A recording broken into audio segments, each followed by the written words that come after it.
myself and my family. I grew up in Hanover County and went to William and Mary college, and after my freshman year in college I became a follower of Jesus, and I felt at the same time that that happened that I was to do some sort of missionary medicine in my life. So I graduated from college and went to Medical College of Virginia for medical school, and the last year of medical school I met my wife, Joanne. She was teaching in Chesterfield County and felt a similar calling in her life to work in some international mission context. So we were married at the end of medical school. I chose residency in family medicine and went out to Missouri because there are less specialists in the Midwest than on the East Coast. So the family doctors there, in many of the programs, will learn how to do C-sections and more surgical procedures that I thought would better prepare me for life in international missionary medicine. When I was there, my wife, who had taught in Chesterfield, got her master's in teaching English as a second language. We moved back here and got out of debt. I worked for several years. Bonds, of course, helped me in the process of getting out of debt. And then we finally left for Pakistan in 1999. Our three children, who are now 16, 14, and 12, were born here. And the youngest one, Seth, was 6 months old when we left for Pakistan. Pakistan has been in the news quite a lot since 9/11 especially, and you probably know the geography, but to the west, southwest is Iran, Afghanistan, to the north is China, and to the east is India. And we live north of Islamabad, about 3 hours north, on one of the old silk roads that connected the Western world to China in ancient times. And we are in the foothills of the Himalayas, near the area that's in pink and green, which is the disputed area of Kashmir. It's divided into 5 provinces, and we live in the Northwest Frontier Province, which has recently, in the last 6 months, been renamed Khyber Pakhtunkhwa. It has this Arabic sounds in it, guttural sorts of sounds, and that was actually a very big issue in our district because it means the land of the Pathans. The Pathans are the group that the Taliban emerged from, and although they're mostly in Pakistan, mostly in Afghanistan, they're also in Pakistan, and the majority in what used to be the NWFP, Northwest Frontier Province, now Khyber Pakhtunkhwa. The majority are Pathans, but in our area, the majority are not Pathans, and they resented very much the fact that the Pathans have sort of taken control of the area. There were protests and violence, and people who died over this issue in various riots. There are many different people groups or ethnic groups, tribal groups within Pakistan. We have about 7 different ones that come to our hospital. It covers, patients come from north Islamabad, even up hours and hours away. They'll come down the mountains and visit the hospital. So there are about 7 different languages that go on. We have learned the national language, which is Urdu, which most people learn only if they go to school. So there are more boys that speak Urdu than girls because more boys are educated in Pakistan than girls are, but it's the national language that the government decided would be. So it's the mother tongue of only about 10% of the population. So we're going to go on 2 separate journeys. The first journey will be having landed in Islamabad, Rawalpindi, they're twin cities, and then the trip from there on up to the hospital, and then we'll go through a day in the life of me as I work at the hospital. So this is Rawalpindi, very congested, developing world city, and we've landed there. And on the way up is a place called Taxila, which is of historical interest because in 300 BC, Alexander the Great came all the way from northern Greece, Macedonia, to what is now Pakistan. And this area is the foundations of a Greek city, so you can walk down the street and the Greek temple was here in the various places. So historically, it's very interesting. Also, the cradle of Buddhism was actually not in Southeast Asia, but more in South Asia. You'll remember that the Taliban destroyed these huge Buddhist statues in Afghanistan. Well, there haven't been Buddhists in that part of the world for 1,000 years since Islam came through soon after the death of Muhammad. But there are still archaeological remains of this Buddhist civilization. So there are Buddhist stupas and monasteries on the road on the way up to the hospital from Islamabad. We also might pass some of these pastoral people who are our patients, and they live during the summer months up in the mountains, and during the winter months they migrate down to the plains. So they carry all of their belongings on their donkeys, and the women and children sit on the donkeys, and they migrate twice a year. They're called Gujars, and their language is actually related historically to the language of Georgia in Eastern Europe. It's thought at some point in the past that they migrated down.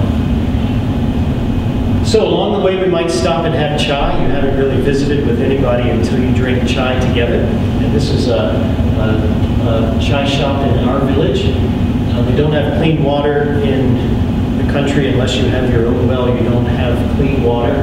So they just dip that used cup in some water, throw out the water, and pour the next cup of chai. So the goal is to get the steaming chai to go over the tip of your cup before it goes into your mouth, in hopes that the giardia and amoeba and whatever parasites are in that water will be killed in the process. So we're going further up.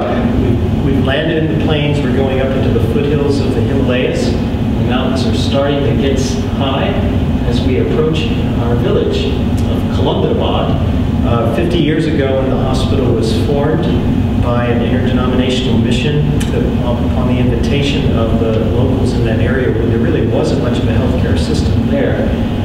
There was nothing but fields and forest, and now there's a village that's grown up around the hospital. It's still quite a rural area of Pakistan. So if we wanted to get some clothes made, shalwar kameez, which is the national dress which I wear usually when I'm there, you would stop by and give these gentlemen your cloth, and they would make it for you after measuring you. And the electricity, especially in recent years, has been a huge problem. So a lot of these folks will have pump sewing machines in order to keep working during the day. If you needed your shoes fixed, you go to this guy. They always sit outside of the barber shops, and nothing is gone to waste. So you are constantly getting things fixed in hope that maybe it can last another month or two before it has to be tossed. So it's about lunchtime, so we'll get some roti, which is the flat bread. This is called a tandoor oven. And one guy sits and he makes it into a ball and flattens it out, and the others will, with these sticks, put it inside. And when it's done with those nice bubbles that have come up, he'll take those sticks and flip it out, and then you can eat it fresh. It's really delicious. This is where my wife shops in our village, getting cloth or whatever supplies are needed. So finally, we're getting close to the hospital. We'll get some fruits and vegetables. Everything is according to its season. So it happened to be mango season at this time, which is my favorite time of the year. And one looks forward to the seasons, and then the seasons come and they go. So it used to be that there weren't such high gates and guards, but since 9/11, security has become a bigger issue in Pakistan, and there are more guards and guns and gates on all, especially the Christian institutions. But that's not only true of them. In general, security has become a much larger problem. So we have 24-hour armed guards, and everyone is searched when they come in. There was an attack at a neighboring mission hospital about an hour and a half down the road in 2002 during a chapel service. And that was sort of a wake-up call to increase the security at our hospital as well. So I worked at Bach Christian Hospital, founded about 50 years ago. We have a staff of Americans and Scots and Pakistanis and Germans and Koreans. It's quite an international staff at the hospital. So So we finally got to the house where we live. We share a house with another family, a Pakistani surgeon and his wife and children. So now we're going to embark on our second journey. This is the path from the house to the hospital that I take every morning at 7 a.m. And before I actually arrive there, lots goes on during the night. A lot of our patients will come the night before, and there's an area of concrete with a canopy over it, one for the men and one for women and children. And a lot of folks will come, and they'll actually sleep on the ground in order to get a number the next day. We end up seeing hundreds of patients, but we can't see everybody, and we sometimes will turn away 50 to 100 a day. There's a triage system, so we determine who seems to be sickest, and those people will generally get in. And usually if they're there for a day or two, sometimes 3, then eventually they'll get in. But it's a huge problem. We just can't see everybody who wants to be seen. So this is the outpatient clinic, and those who get chosen to be seen for that day, there's a male waiting area and then there's a female waiting area. The sexes don't mix very much in the conservative Northwest Frontier province of Pakistan. So I will start on the male side, and there's a general open ward, and then there are some private rooms for people who have more means, and there's a higher charge for those who will round on each patient.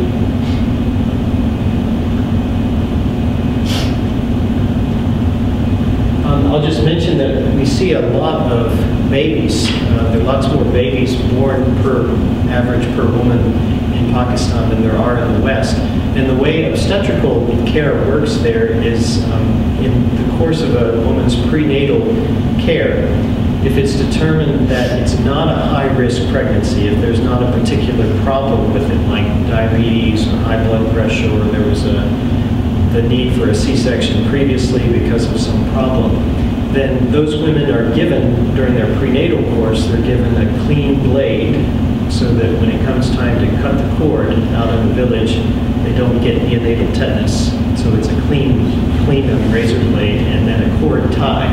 And those women who don't have a complicated prenatal course will deliver in the village because there's not enough room in the hospital for everybody to deliver in the hospital. And so only the high-risk patients are given a star in their card so that when they come in, they can deliver in the hospital. Unless, of course, somebody shows up at the gate in throes of labor, then of course we don't turn them away. But that's generally how the system works. We have a lot of premature babies, which you see here, and we don't have all the neonatal intensive care equipment that one would have in a hospital in the United States. But a number of these preemies do survive. I spend a lot of time teaching. This young lady is a Pakistani intern, so she's finished her medical school training, and she's doing a year with us at the hospital. And then Dr. Min is a missionary surgeon from Korea. And we round in groups and share ideas with one another of how to care for people. At about 20 to 8, we have chapel every day in Urdu, so we take our turns preaching, and we sing and pray for the patients and pray for the needs of the community each day. Then we go on to clinic if we finished our rounds, and this is a young Pakistani doctor that I've been mentoring. He's a 4th-year medical student now, and I've spent a lot of time with him and enjoyed him. I generally see men, but also see women, especially older women. But women would never come alone unless they're an older woman. So a younger woman would be escorted by an older woman or by her husband or brother. Women generally are not free to go places without being escorted, including my wife when she would go to the village to shop. She would be accompanied by me or by another woman or by one of our older sons. At 10 o'clock, everything breaks for tea, and I used to think it was very inefficient. You know, efficiency is a high Virtue is a very important thing in the West, but relationships are more important there than efficiency. And I actually have come to appreciate it partly because of the intensity of the work, but also because of the greatness of just having a time to connect with the staff. And connecting is very important to folks in that culture, so I've come to appreciate chai time. I'll just mention a couple of the disease processes that we see more commonly there than I would see here.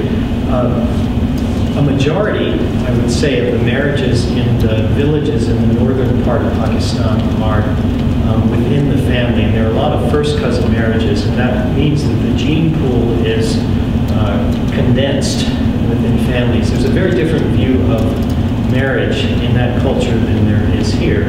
And when we first went to Pakistan, the question was, did you have a love marriage or did you have an arranged marriage? And if you had a love marriage, we figured out it meant, in their thinking, that it was against the will of your parents and it was doomed to failure. So I stopped saying that pretty soon because I figured out what it meant in their minds. But most marriages are within the family, and we see a lot of congenital abnormalities, and we see a lot of miscarriages and fertility issues, more so I think than we would see here. There's no quantification of things like we're used to here.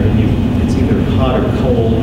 Here we have 24-hour weather channels, and everybody's into quantifying absolutely everything, but that's not really a high priority in rural village life in Pakistan. So there are no studies on these things. I'm just sort of estimating, guessing.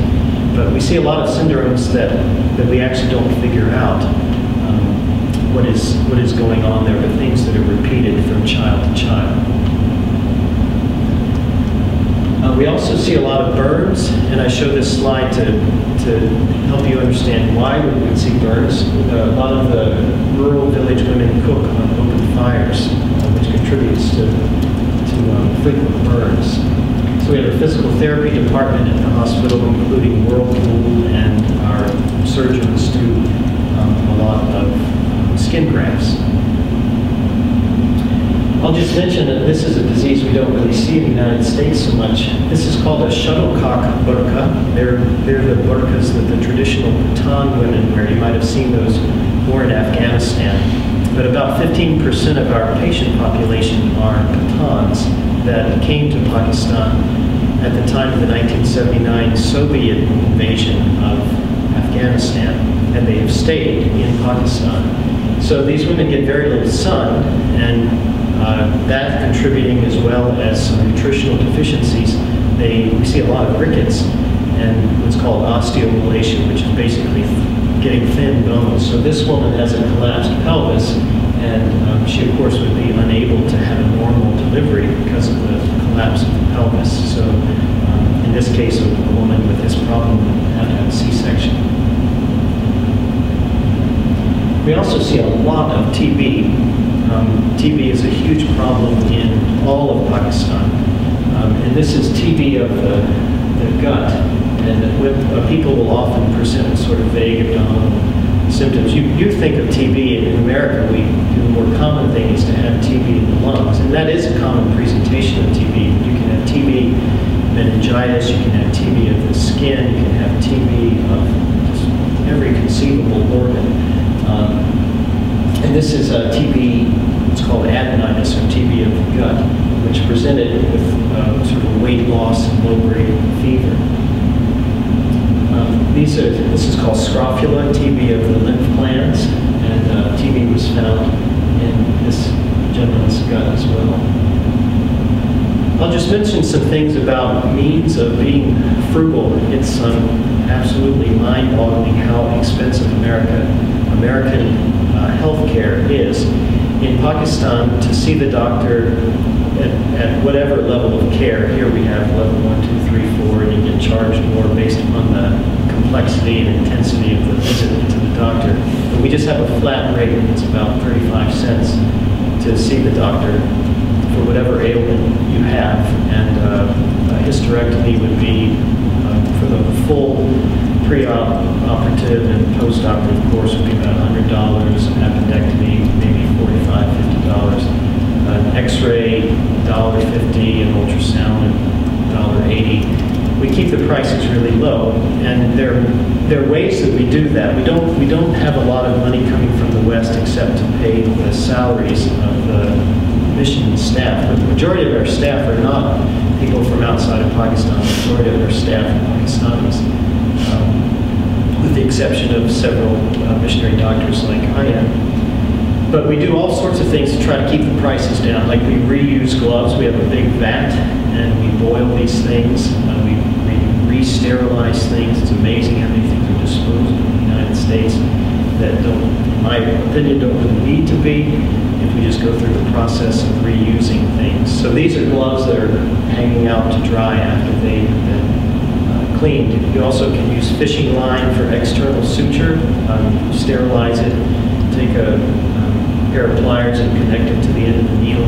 There are all sorts of things one can do, creative things one can do to keep the prices down so that the poor can afford care. Our prices are actually a little bit lower than if one went to another institution. A private doctor, for instance, would probably be more like $4 to see.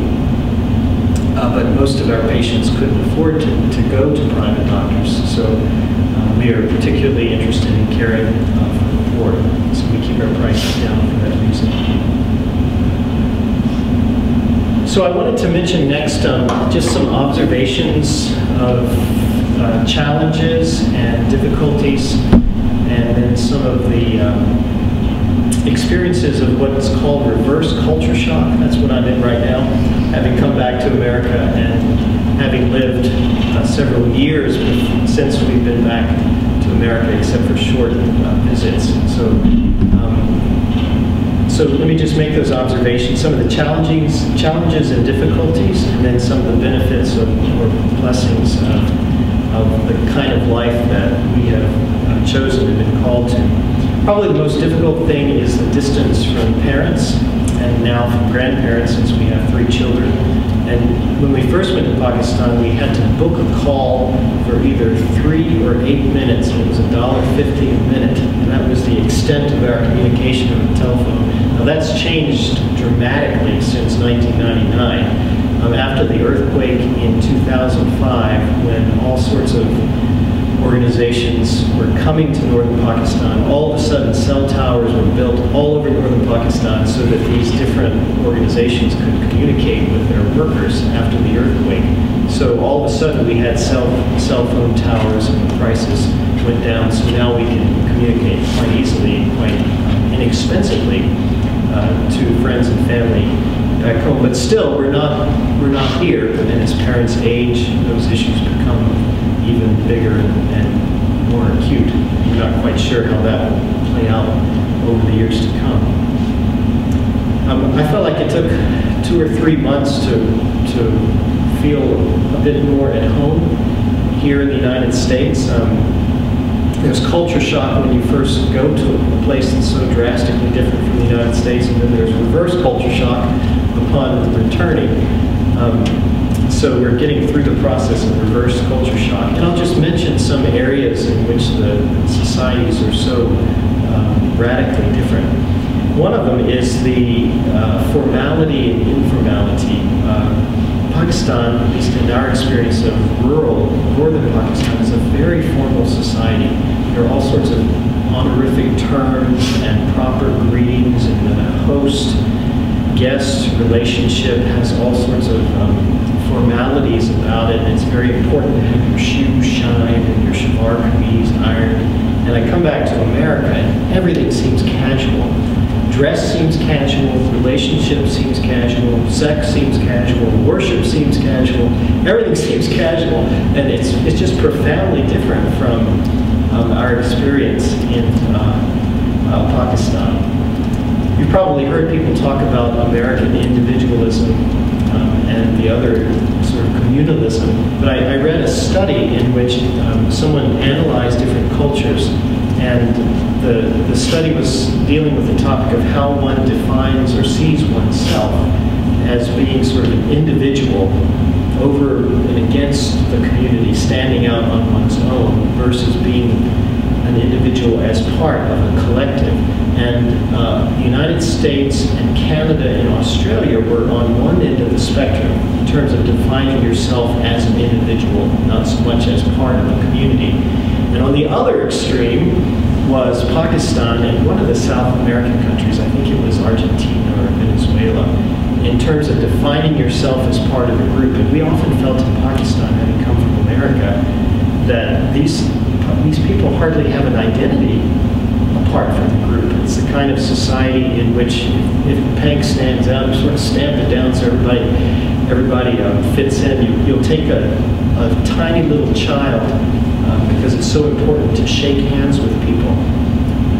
A tiny child, and you grab their right hand and bring it out to teach them to shake hands. At a very early age, they learn these proper ways of relating that the community, all the community does. So it's quite different, and shifting from this individualistic to this very communal world is a huge shift in our heads. Another is the time versus the people orientation. You probably heard this before, but at times I felt like putting a hospital, which is by nature sort of a Western institution, and dropping it in the middle of a place where it didn't really seem to fit, seemed an odd thing. So to run a code, for instance, a code blue, and somebody is not doing well, all of a sudden everything has to stop, and you have to be extremely time-oriented. You can't drink chai, you can't relate to people on a sort of a community level. You have to think about the task and the time. And the tendency is it seemed countercultural to have that kind of thing. So it was a sort of a blending of the worlds to have a hospital in that part of the world. I appreciated so much the relationality of being a doctor there and having a huge patient load and coming from a culture that values efficiency and tasks over relationships. There was an adjustment that was necessary there.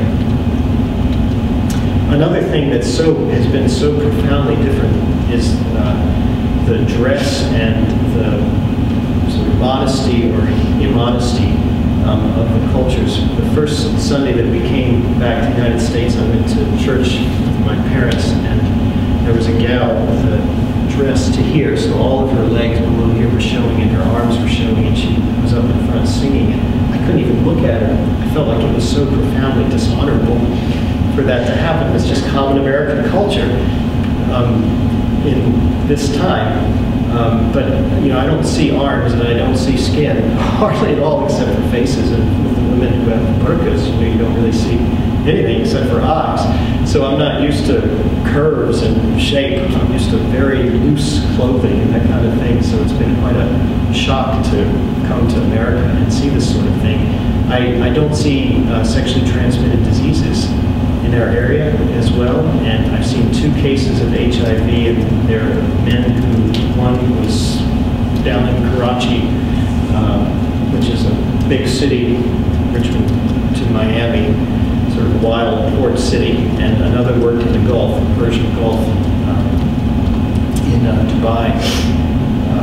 But in general, if a woman came in with pelvic pain and she was not married, I wouldn't necessarily do a pregnancy test in the workup of that woman, because you can assume, for the most part, that that's not in the list of possible diagnoses because of cultural norms. It's profoundly different from here. I have a job with the urban poor in Southside Richmond while I'm here, and the worlds are just vastly, vastly different. It's been a huge cultural shift for me. Another thing is the Western view of space.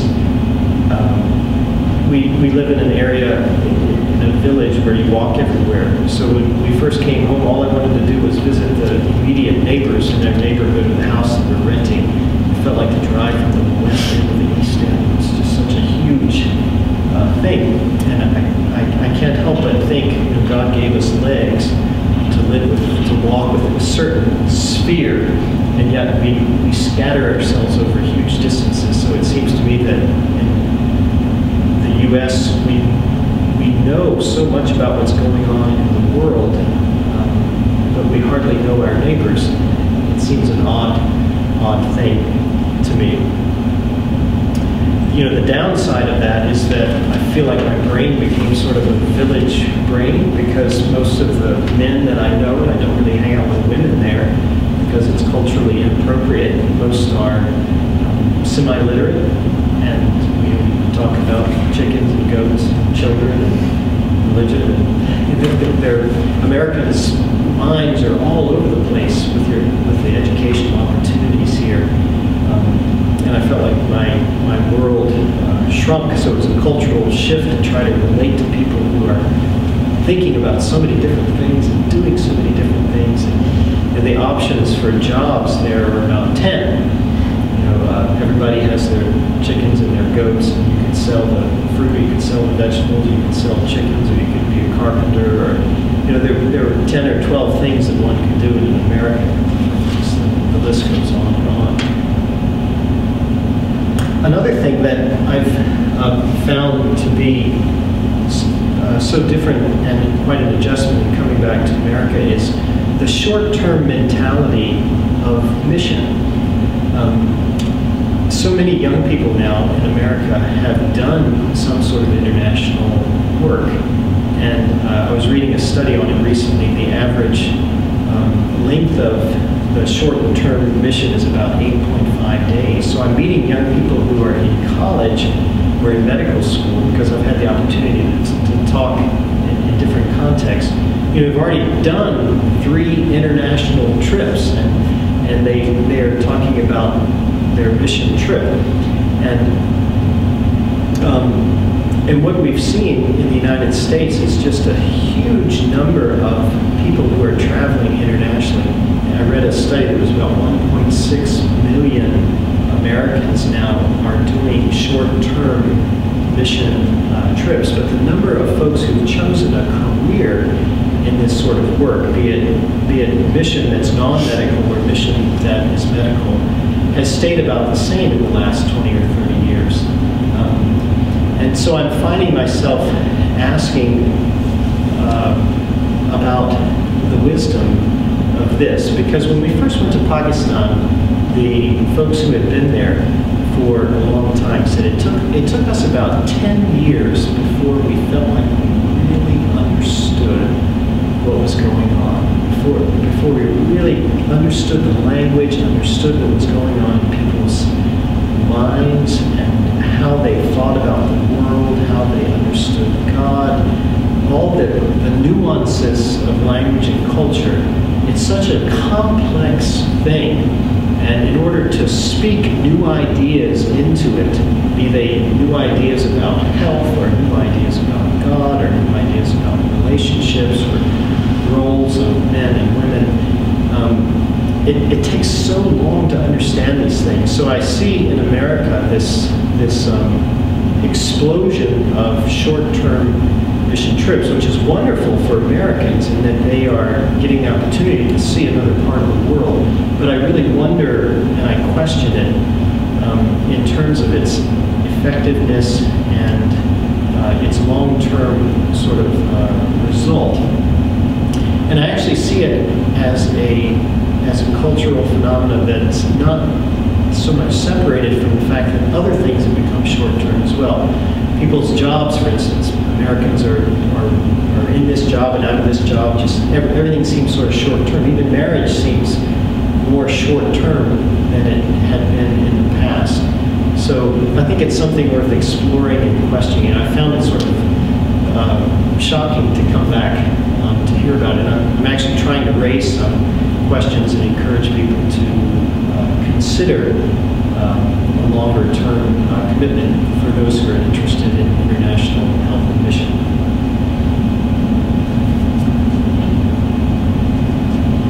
Another, I'll just mention some issues related to raising children in a context such as ours. Our children are what are called third culture kids.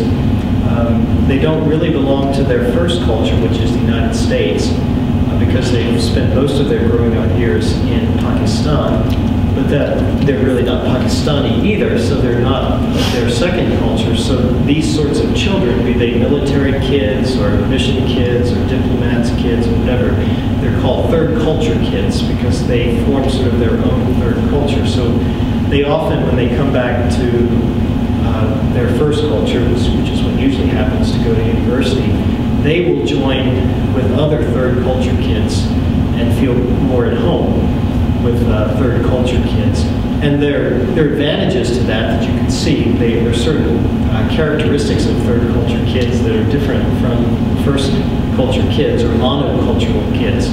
But there are also challenges to that because they don't have, apart from their third culture world, that's the world of their family and of other families that are like theirs. They really don't have a home culture. So our children, just like we have, my wife and I have when we return here, we have all this cultural adjustment to do as we move from one culture to the next. Another thing that people often ask us about is security, and it has been an issue in Pakistan. I mentioned the attack on the neighboring mission hospital, but there was also an attack on the missionary kids' school in 2002, and that there were several people killed, most of them Pakistanis, at that attack, and the school moved to Thailand and then came back to Pakistan. So a lot of the institutions, such as hospitals and schools, are now fortresses with lots of guards and guns and gates. We have never been in a terrorist attack, but we have friends and colleagues who have been. And so it's never far from our minds, and we've had to deal with the stresses of that over the years. And one of the things that one wouldn't necessarily initially think about is all the extra decisions that come about because of living in a place where security is such an issue. So you have to decide, do we drive at night? I have to let somebody know whenever I go anywhere. We have to say, do we think it wise to visit this family at this time? We have to make the decision for the children. If there's a basketball tournament at the international school in Lahore, do we send the kids because there was a terrorist attack in Lahore a month ago? And just all these decisions, varying the times of schools, not going on predictable routes. We don't really realize that living in a society where those decisions don't need to be made. So that's been one of the stresses of living in a place like Pakistan. And it's actually, most missions are encouraging their staff, their mission people, to leave the country once a year in order just to have a break from the security issues of life there. Another thing that I've found challenging is the need to say no. I did a residency program in which I trained to do OB, family medicine residency program, in which we did sections. I was thinking that I would use those skills overseas. But when it came down to it, when I got to the hospital and looked at the whole situation and saw how busy life could be, in consultation with my wife and others, decided not to do OB. What it meant was that the Scottish obstetrician and the general surgeons who were taking OB call, their call numbers, times were not decreased as they expected, because I said no to that. But I felt like it would add another level of stress to my life. So just the necessity of saying no in a situation of this huge need. And then I had to choose things that I would say yes to. For instance, I looked at the need for non-obstetrical ultrasound. We didn't have anybody doing it, and we had a very nice ultrasound machine that was given to us after the earthquake. So I hung out with a German doctor who was about to retire. We learned ultrasound in Pakistan, and he taught it to me, and I was able to learn it. No proper credentialing, just sort of picked up on it and started doing it. But it's been a struggle as to what to say yes to and what to say no to. And the other struggle that is quite difficult is when you have lived in both worlds and you know that one world is full of resources. If this child was in America, they could get all this workup and tests and evaluations and treatments. And in many cases, those things just aren't available. So type 1 diabetics, for instance, the ones who develop diabetes in childhood, they don't live very long in Pakistan because there's just not treatment for them. We have insulin, but nobody can afford regular testing and things like insulin pumps that we have. Those things are just beyond the reach entirely of our patient population. So emotionally, it's a difficult thing to realize that these resources do exist in other parts of the world and they just don't in our part. I'll mention some of the benefits or blessings there. With the children, I think it's a wonderful thing that our children can be bicultural and bilingual. They understand Urdu and speak it to some extent, and being children of both cultures, they're able to step outside of each to some extent and critique and understand. And I think it's a wonderful thing for children to have that experience. I think another benefit of living where we have lived is that the children get to see poverty, and we know families who can't send their kids to school because they don't have enough money to do that. And for the children to see that and understand it, I think it gives them a perspective on the world, especially coming back here to the United States, that is just invaluable in realizing the importance of the appreciating blessings that we have here. Another thing is that our children know people who have been persecuted for their faith. I think that's a very important thing for the children to understand, that there really is a cost to following Jesus. And it's been a very good thing for our children to see.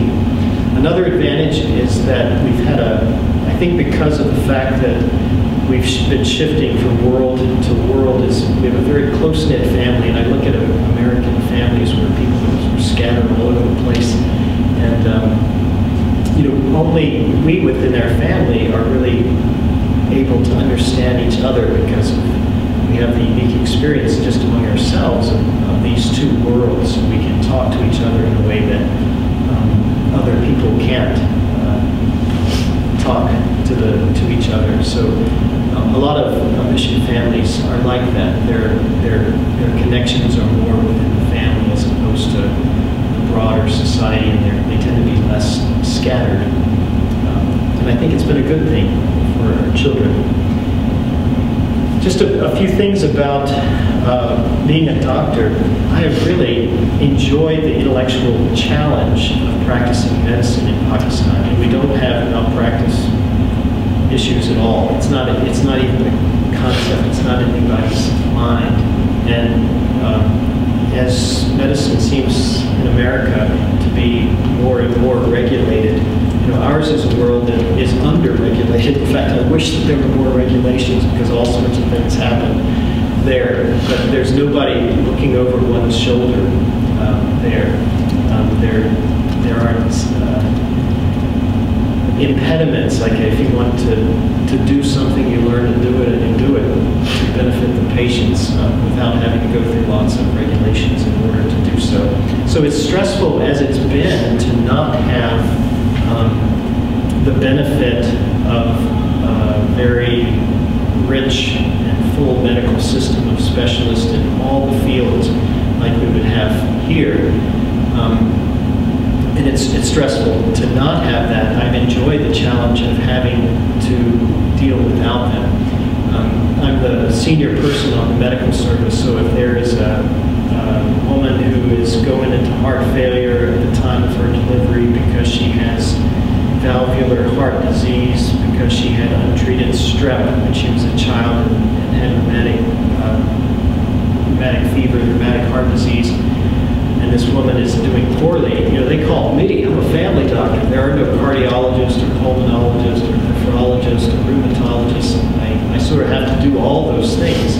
And so I spend a lot of time on my knees and reading books, trying to figure out how I can best care for these folks. So that is, it's both a stressful thing, but it's also quite an intellectual challenge. And as family medicine in particular in the United States has moved away from hospital care and moved more into less intense sorts of things, what my experience has been very different, because as a family doctor I've had to handle more complex cases in Pakistan, and I've enjoyed the challenge of doing that.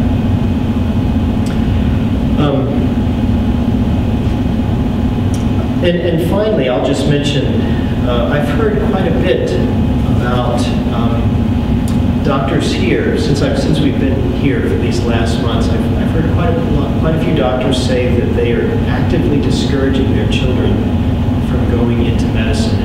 And my response is that I feel like medicine is such an incredible privilege, and I have absolutely loved being able to care for people, and the skills that I was blessed to have from my training here in the U.S. to be able to take those skills and to care for poor people in northern Pakistan. I feel like it's been a wonderful experience, and my hope is that in American medicine, all the issues of regulation and malpractice and nationalization and somewhat decreasing salaries for doctors, I hope that all those issues don't eclipse the joy of being able to care for people, which I think is the real heart of medicine. So I look at my life as a life that's been blessed by the grace of God, and from that I'm, through medicine, able to care for other people. And I feel like it's a great gift to be able to do so.